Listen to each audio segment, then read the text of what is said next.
আজকে নির্যাতিত নিপীড়িত ফিলিস্তিনি মুসলমানদের স্বাধীনতার দাবিতে শত প্রতিবন্ধকতার পরেও আপনারা যে উপস্থিত ঘটিয়েছেন আজকের এই ঢাকা শহরে, যদি কোনো বাধা না আসতো তাহলে সরোয়ারদের মতো 10টা উদ্যানেও মানুষ জায়গা দেওয়া যেত না।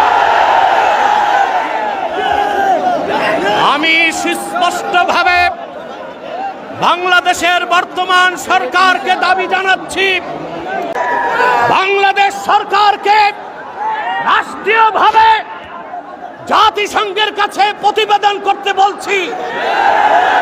57টি মুসলিম রাষ্ট্র থেকে বাইতুল মুকাদ্দাসের ইজ্জত রক্ষায় মুসলিম সেনাবাহিনীর সদস্যদেরকে পাঠাতে হবে। বাংলাদেশ থেকে লক্ষ লক্ষ মুসলমান ফিলিস্তিনের স্বাধীনতা উদ্ধারে ইসরায়েলের 20 দাঁত ভেঙে দিতে যেতে প্রস্তুত আছে। ইসরায়েলের দোসর হচ্ছে পার্শ্ববর্তী হিন্দুস্তান। ইসরায়েলের চিরবন্ধু হিন্দুস্তানের সাথে বাংলাদেশের কোনো ব্যবসায়িক চুক্তি হতে পারবে না, কোনো রাজনৈতিক চুক্তি হবে না। 16 বছর ফ্যাসিবাদকে লালন করেছে ভারত।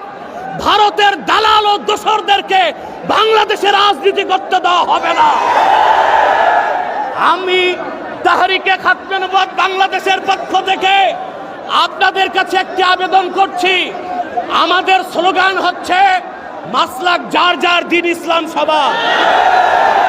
আজকে তার প্রমাণ তাহরিকে খাতমে নবুয়তের আমির দেখাতে পেরেছে। সম্মানিত সুধী, আমি একটি আহ্বান করছি, কুখ্যাত কাফের কাদিয়ানীদেরকে রাষ্ট্রীয়ভাবে অমুসলিম ঘোষণার দাবিতে সকল মাসলাকের মুসলমানের নেতৃত্বে তাহরিক সরওয়ার দিতে বাংলাদেশের ইতিহাসে বৃহত্তম মহাসমাবেশ করতে চায়। কারা কারা প্রস্তুত আছেন হাত তুলে দেখান। আখির দাওয়ানা আনিল হামদুলিল্লাহি রাব্বিল আলামিন।